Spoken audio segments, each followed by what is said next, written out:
Welcome to episode 33 of the Ask the Law Firm Seller Show. My name is Jeremy Poock and I lead Senior Attorney Match.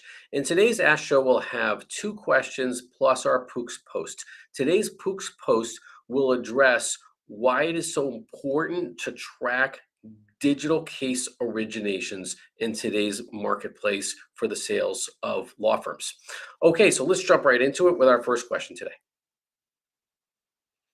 Our first question today is why should I consider selling my law firm within the next 1 to 2 years? So, what we typically see in the marketplace is that there are five reasons why senior attorneys consider selling their law firms. Here we're saying within the next 1 to 2 years. That could be less time, that could be more time, but just in terms of a typical time frame, as someone is considering selling their law firm, let's say within the next 1 to 2 years, what are the reasons that are on their minds for those typical reasons for why I'm considering selling my law firm within that next 1 to 2 years. So we'll go over those five reasons now, and then we'll go into more depth on four of the five. So the five reasons to list them are as follows. First is a low probability of selling to an internal successor. The second is the arrival of growth by acquisition to the legal industry. The third is a very personal one. That is the need to spend more time outside of the office. The fourth is when a senior attorney, owner of a law firm, or the founders of firms, they realize they're not generating as much new business as yesteryear. And the fifth reason is an upcoming lease renewal. And that fifth reason is something we're really not going to spend much time on or any more time on today. It is what it is. If your lease is coming up 18 months out, 24 months out, 12 months out, you just know that date, and that can be a date where people just peg towards that's the time that we want to sell our law firm. So let's focus on the other four reasons in terms of I'm thinking of selling my law firm in the next 1 to 2 years. What are some items that I should really be thinking about? Let's start with that low probability of selling to an internal successor. So what we have seen for really more than a decade is that your internal would-be successors are really key employee lawyers. Typically, senior attorney owners of law firms, they hired key employees at some point during the course of growing the law firm because the rainmaker attorney or attorneys, they're bringing in the business and they needed to hire talented lawyers to do the work. And then when they're considering to sell their law firm at some point, here in our example, 1 to 2 years out, of course, they're looking down the hall across the desk from their key employee lawyers and thinking to themselves, wow, you would be so perfect to take over this law firm. And what we find is that your internal successors, as really key employee lawyers, they don't want to purchase their boss's law firm, and they can't afford to either. And from a risks versus rewards standpoint, right? I mean, we think that way as a contemplating to purchase a business. What are the risks? What are the rewards? In terms of the rewards, of course, the upside is they could make more money. They would be able to manage the office. They could determine the direction of where the firm would go over the next 5, 10, 15 plus years. All right. Very satisfying when thinking about that through the lens of the business owner. Now let's look at it though through the lens of those key employee lawyers. Those key employee lawyers who were taught in law school to issue spot, who issue spot for their clients day in and day out. That issue spotting looked at through the prism of potentially purchasing their boss's law firm really means spotting the risks. And those risks just really pile up for the most part when key employee lawyers are considering purchasing their boss's law firms. What if they don't originate enough new clients to maintain the cash flow to pay for the overhead of the firm? How are they going to replace that rainmaker founder attorney in terms of bringing in the business, doing the work, having the brand based around that founder for so many years? What if the key employee lawyer doesn't make as much money as he or she did when they knew they had a set salary for themselves? What happens if the landlord for the lease wants that key employee lawyer now for him or her to sign the personal guarantee on the lease, or the bank to have them sign the personal guarantee on a credit line? How is it going to impact their work-life balance? What about unforeseen risks, right? What if key employees of the firm leave? What if something like COVID ever happened? Again, what is their proverbial pillow partner, right? Their spouse going to think about them owning a law firm? And at the end of the day, that risks versus rewards analysis, very often it weighs too heavily on the risk side, and your internal would-be successors are really just key employee lawyers. And recognizing that is very important when you're thinking of selling your law firm 1 to 2 years out. So then, in terms of what is your other option, or what is another option when it comes to thinking about selling the law firm 1 to 2 years out? And just to go back for a moment, when it comes to those key employee lawyers, if you wait too long for your key employee lawyer to step up to the proverbial plate to purchase your law firm, what we're also seeing in the marketplace is that your key employee lawyer may very well hit you up with what we call a random Tuesday.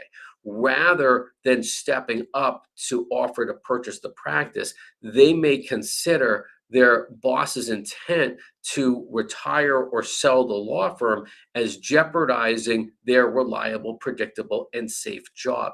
And if they're concerned about those risks, and they had already outweighed the rewards from the purchasing the law firm standpoint, if their risk is also that they will no longer have a job with their longtime boss at a senior attorney-led firm, those key employee lawyers may very well walk down the hall on a random Tuesday and just give a 2 or 4 weeks notice that they're going to leave the practice, which has both a short-term and long-term impact, negative impacts on the practice.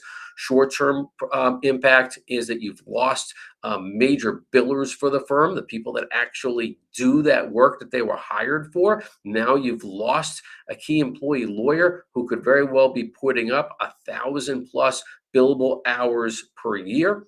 Or on the contingency side of a type practice, is handling multiple cases. And from a longer term standpoint, those key employee lawyers may very well take clients with them if they leave the firm, as well as purchasers may not express as much interest in buying the practice because of the need today for growing law firms. When they're purchasing senior attorney-led firms, they really want and need those key employee lawyers to be able to continue representing the clients who join the growing law firm from which those key employee lawyers would have left, i.e., the law firm becomes less valuable without those key employee lawyers at the firm. So, in terms of another reason why senior attorneys should be considering, as they're considering selling their law firms within the next 1 to 2 years, is to recognize that growth by acquisition has arrived to the legal industry. And here, what we're showing is that growing law firms, as they're growing, they really need three resources to continue boosting their growth. They want and need new clients, right? That is, that clients are the energy source for all law firms. Senior attorney-led firms, they have books of business typically filled with hundreds, even thousands of clients. Second is that growing law firms want and need an experienced workforce. They need those key employee lawyers, as well as your longtime paralegals and legal assistants, to crank out the legal work that a growing law firm needs to be able to continue to provide to the clients of senior attorney-led firms.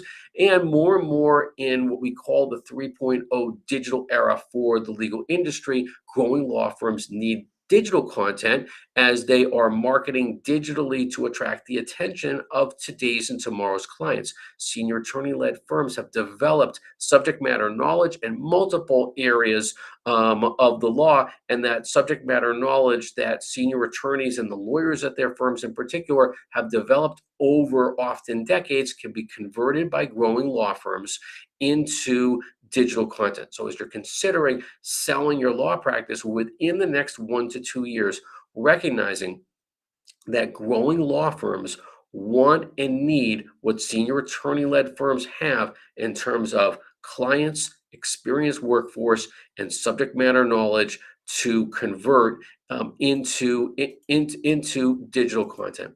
So let's look at the third reason. Another reason why senior attorneys, as they're contemplating, selling their law firms within the next 1 to 2 years, is really that personal reason of, I really want to spend more time outside of the office, and that, again, like I'm saying before, a moment ago, is a personal reason. We talk with senior attorneys as they're considering selling their law firms, and we're often hearing that, what, I just want to spend more time outside of the office. I would love for my internal people if they would just step up and purchase the practice. Unfortunately, those internal successors often don't want to. I want to start slowing down next year, or the following year. I just wish that I could take a 2-week vacation, and the frustration of just being so responsible for running the day-to-day of the office, for which they're reminded every month when it comes to making payroll, twice a month, when it comes to writing a check to the landlord, and everything in between when it comes to running a law firm. So within that 1 to 2 years of you're contemplating selling your law firm, that recognition that, what, I really want to finally start spending time outside of the office, and what can I do about that? Another reason why senior attorneys are considering, selling their law firms within the next 1 to 2 years is a recognition that revenues may actually be going down. And we're seeing that among senior attorney, rainmaker attorneys who built their practices pre-Google, pre-2020. They did so as traditional rainmakers, handing out hundreds, often thousands of business cards year in and year out. Well, what happened post 2020, right? Post 2020, or in 2020, right? We pivoted as a society digitally, as did clients for law firms. More and more every single year, clients are looking online. They are searching Google. They are asking their AI thought partners for best attorney near me for my particular legal needs. What does that mean for senior attorneys who built their books of business as traditional rainmakers, those handing out my business card type rainmaker attorneys? It means that their books of business are not replenishing as much as they did pre 2020 and pre Google. And if you're recognizing and seeing in your profit and loss statements that your revenues are actually going down, and that your case originations are not as strong as they were pre-Google and pre-2020, it is a significant indicator that now is a very important time to sell your practice, because your book of business will not be worth as much going forward if that book of business continues to not replenish as well as it did in the word of mouth era. And now let's just take a pause for a moment in terms of, as you're contemplating selling your law firm within the next 1 to 2 years, is that there is always a possibility of a random Tuesday event that involves that rainmaker founder attorney. If a rainmaker founder attorney predeceases or becomes physically or mentally incapable of practicing, then the value of the practice unfortunately just plummets, particularly for those rainmaker attorneys where the clients come to the firm primarily because of that founder rainmaker attorney. And that rainmaker attorney would need to transition clients and referral sources to any buyer, whether that's the internal successor or primarily to a growing law firm. The growing law firm, let's just pick on that sale choice because that's the predominant choice that we see in the marketplace. If a senior attorney seller, that rainmaker attorney seller, is not available to transition the clients to the firm to whom the seller sells the practice, then the value of the practice is just significantly less than it is when the senior attorney seller is available to do what we call trust transfer, the transfer the trust of the clients to a growing law firm. So now let's just look at when a selling attorney, right? That is, you are thinking of selling your law firm 1 to 2 years out. We go through this process of, okay, who would want to purchase your practice? Who doesn't want to purchase the practice? When do we want to sell it? What are the typical thoughts after senior attorneys have sold their law firms? And again, what we're seeing in the marketplace is the sale of the law firms primarily to the buyers who want and need what a senior attorney seller has, which is growing law firms. The typical thoughts of those sellers is really threefold. The first is that the relief, the joy of being able to spend more time with your family when you're no longer having to make payroll every 2 weeks, pay rent once a month, manage the office. Second benefit is that when senior attorneys are selling their firms to growing law firms, they're benefiting by a deep bench. That is, there are additional lawyers, para staff, additional practice areas often that their clients can benefit by. Also, as we mentioned before, growing law firms, the second need that they have is the need for experienced lawyers and para staff to join their firms. It's incredibly satisfactory to know that even though your would-be internal successor, that key employee lawyer, didn't want to purchase your firm, it is incredibly satisfactory to our clients when they join growing law firms, and those key employee lawyers, they restore, they maintain their reliable, predictable, and safe jobs when they join a growing law firm. And then the third benefit is that we're often seeing that senior attorneys are not retiring right away. We mentioned before about the importance of trust transfer, of transitioning the clients to the law firms that senior attorneys join. So yes, you're considering selling your law firm within the next 1 to 2 years. Post-sale, what we're finding is that senior attorneys are practicing often as of-counsel attorneys, and they benefit by having the time to do what they really wanted to do. Of course, they could be doing things outside of the office, but let's focus on inside the office. They have the time to focus on, let's say, business development if they really enjoy business development. They have the time to work on particular clients who they really enjoy working with, mentoring younger attorneys, being able to record podcasts, record videos, publish a blog, by not having to run the office anymore, but still be part of the firm that you sold the law firm to.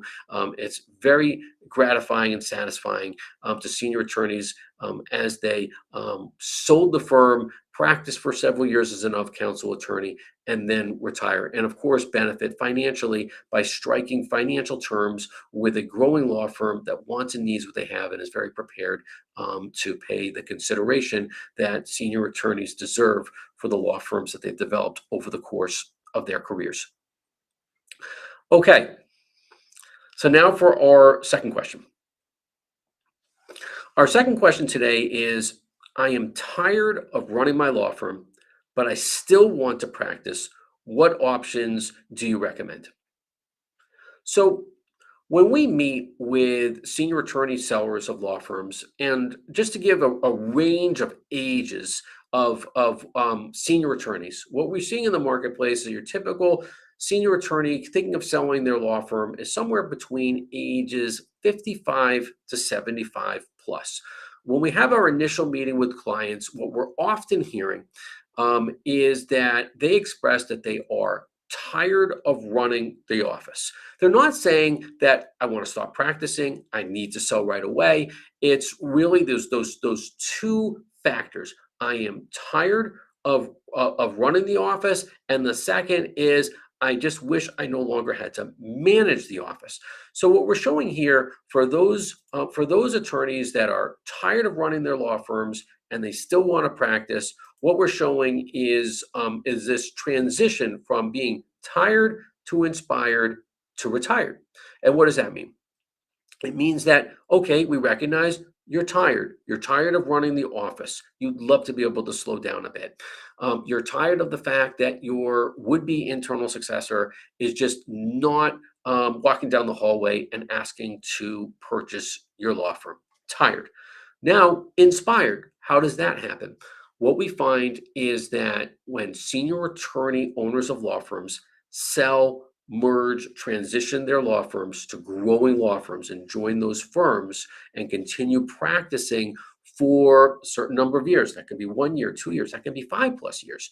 It's very inspiring to them because they no longer need to run the office.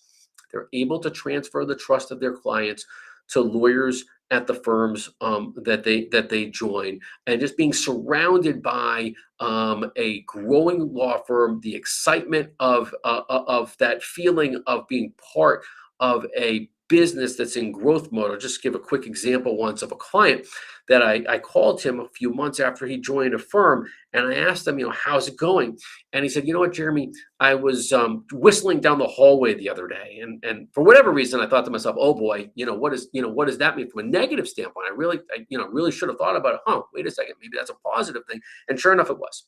He said to me, Jeremy, I have not whistled at work, for just so many years. I just love being surrounded by these younger attorneys, by the energy here, the karma, for lack of a better word, at this firm. We see that so often, and it's inspiring to senior attorneys that join firms and practice, often in an of counsel capacity.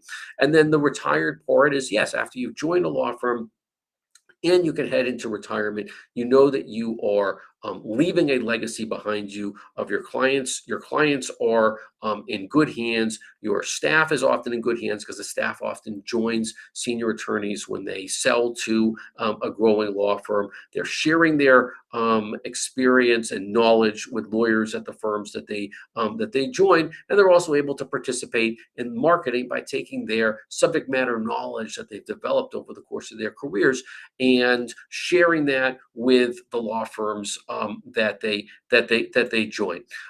So let's just take a step back for a moment, because when lawyers express to us, okay, we're tired of running our law firm, so what are your options? Okay, we just want to share that with you in terms of your options when you're thinking about, okay, you're tired of running your law firm. Basically, I already gave this away, but let's just look at what those options are, right? Your preferred option: join a growing law firm, wants and needs what you have.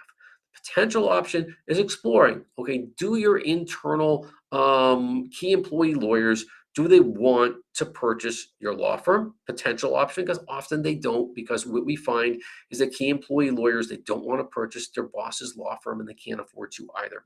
And then there's really a risky option, which is just maintain your status quo. And we find, and I'll just give a metaphor here, that some of our clients, I analogize them to camels. It's like, okay, just put as much on my back as possible. You know what? I'll grin and bear it for another year, or another 2 years, or 3 years.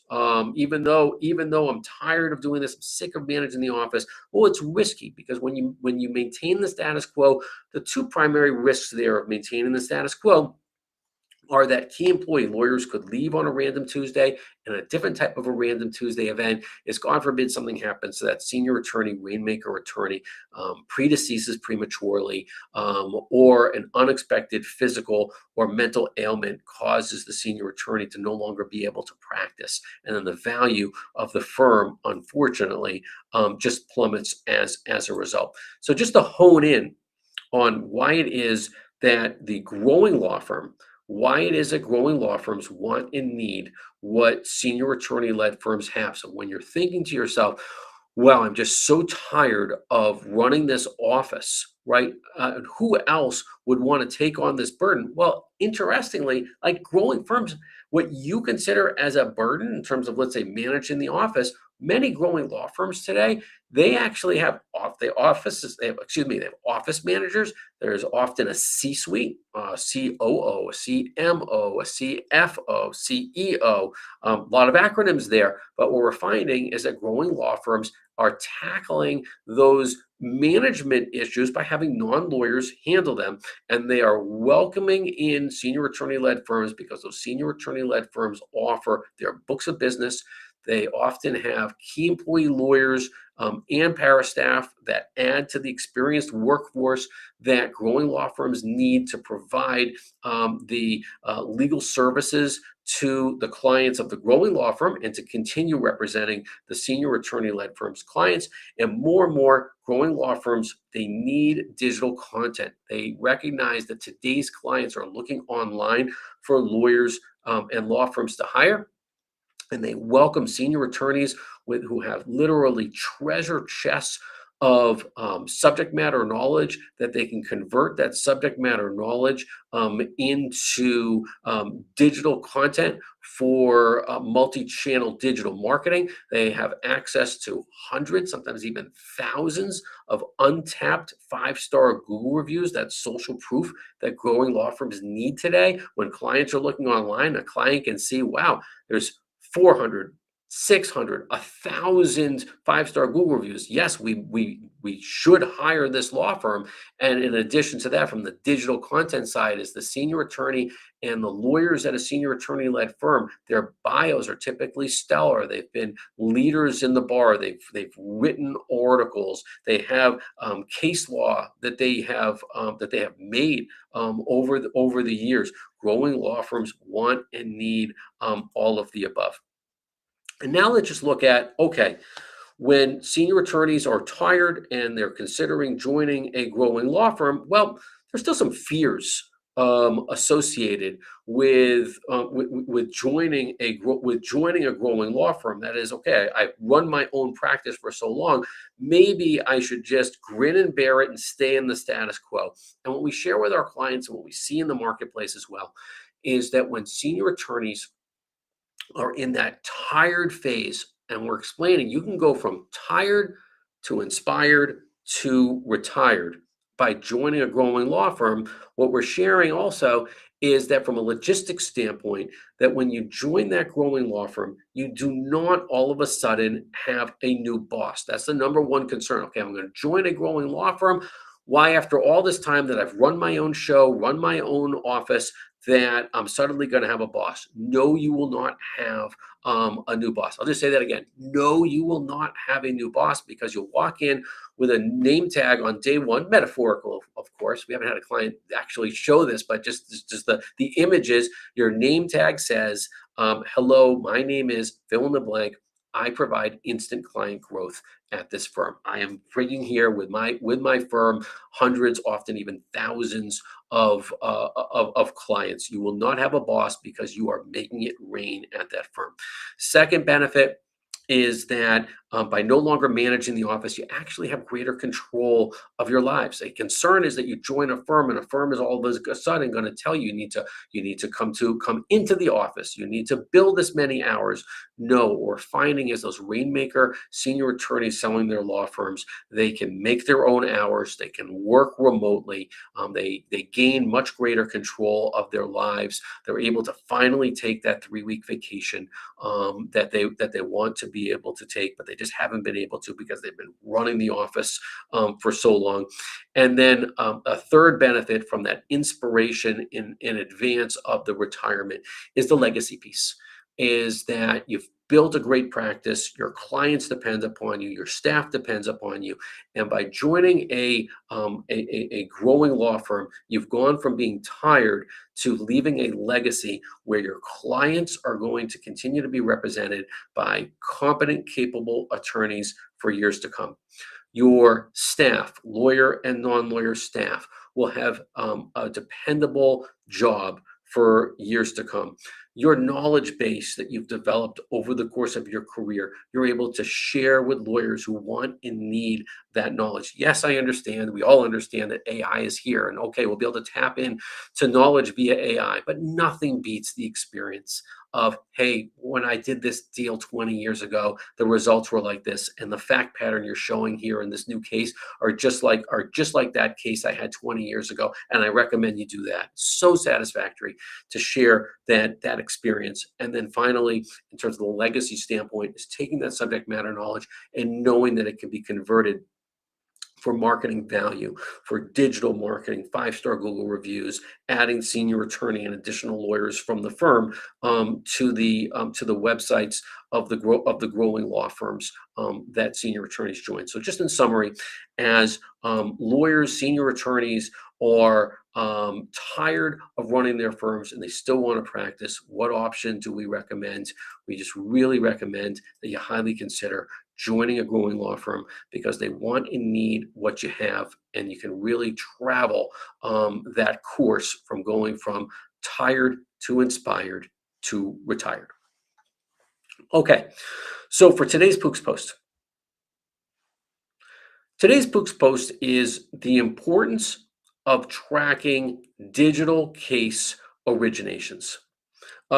So let's just look at where we are today in the mid 2020s.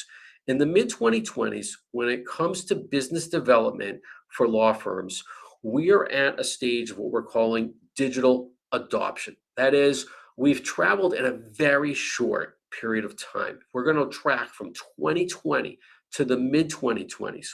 We have traveled almost at light speed in terms of law firms adopting digital marketing to attract clients. And the reason for light speed is because post 2020, clients continue to look online for lawyers and law firms to hire.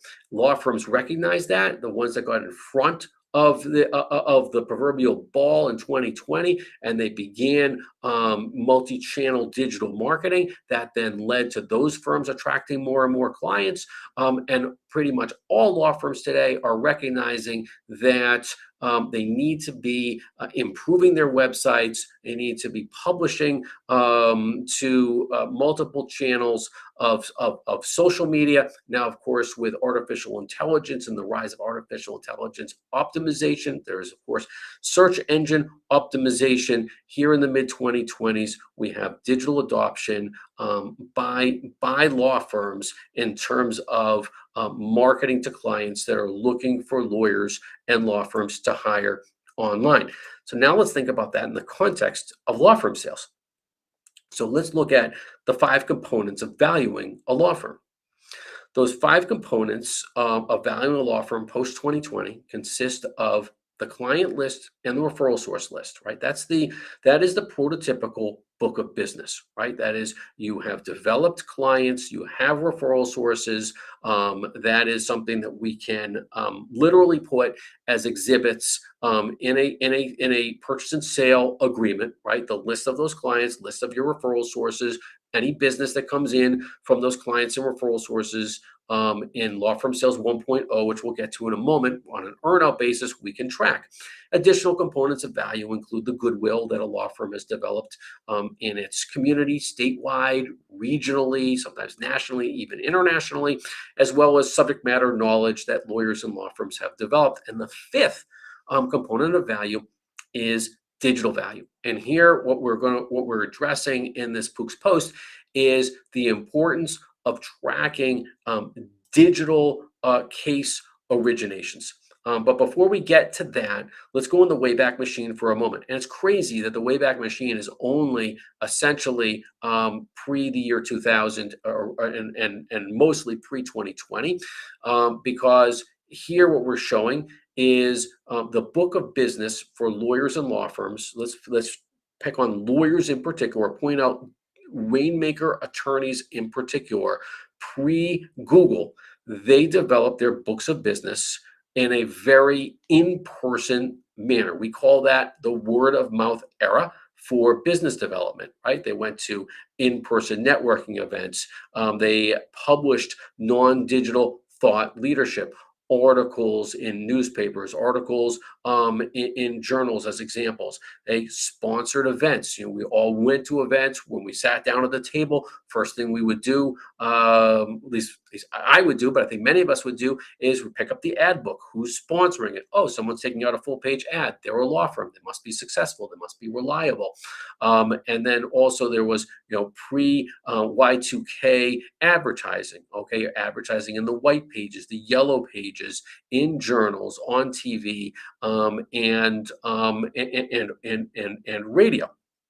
Now let's look at post 2020 in terms of business development, right? It's changed so much, like we mentioned before. Light years business development has changed in literally less than 10 years, okay? Because law firms today, because clients are looking for lawyers and law firms online, they're developing clients via Google, via AI, via multi-channel presence on social media. Of course, your website is optimized, okay, for particular terms in the website. It needs to have fresh content, needs to be appealing, needs to include written, audio, video in the website. In addition, clients want to get to know, to like and trust and know lawyers before they're even contacting them by watching their videos, listening to their podcasts, watching their webinars. And then, of course, when it comes to this business development in the mid 2020s, there still is old school, right? We're still going to in-person networking events. But just as a pause for a moment, just to think to yourself, when was the last time you reordered 500 new business cards because you had given them out at networking events? I know I haven't. In fact, I've moved towards, like many people, towards to digital business cards.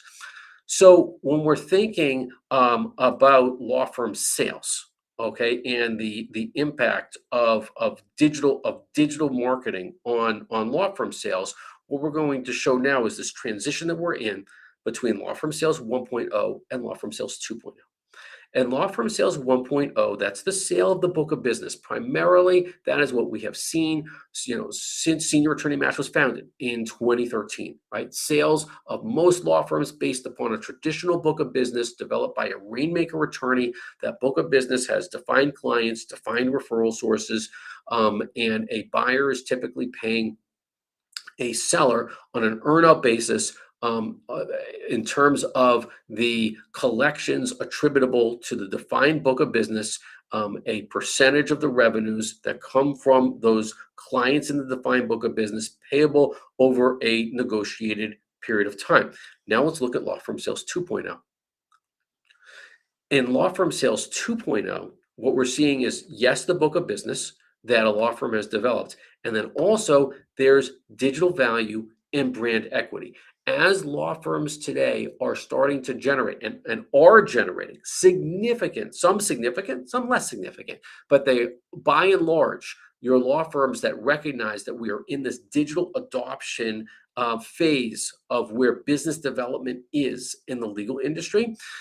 Clients are starting to come into law firms via contact forms, via phone numbers that the clients are seeing on particular digital aspects of the firm. That could be the website, that could be a LinkedIn page, a Facebook page, an Instagram post. They're sending texts to the law firm. They're interacting with bots. From the standpoint of selling a law firm via law firm sales 2.0, the message we want to share today is how important it is to track your digital originations, right? Old school, tracking your book of business, relatively easy. I know that these clients are mine. I went to a networking event. I handed out my business card to a particular, let's say, financial planner. I'm an estate planning attorney. That financial planner is now sending his or her clients to me for estate planning work.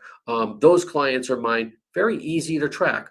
Well, when I'm putting out a LinkedIn post or Facebook post, or I have a certain practice area that I am advertising digitally for, and clients are calling into the firm, how do I know the attribution of those cases? How they are coming into the firm? Because when I want to sell my law firm, and I want to get in law firm sales 2.0, I think I deserve isn't really the right word. We think that we have earned here that a buyer should be paying a fixed price for this law firm because clients are not coming to the firm because of a particular rainmaker attorney. They're coming here because of that digital value and even brand equity for the firm. Well, prove it. And our message here is how important it is you're developing, you're developing your digital value today with a digital marketing company. They're providing you data analytics, and it's very important to be tracking the performance over multiple channels of your digital marketing to where the cases are attributed from that digital marketing.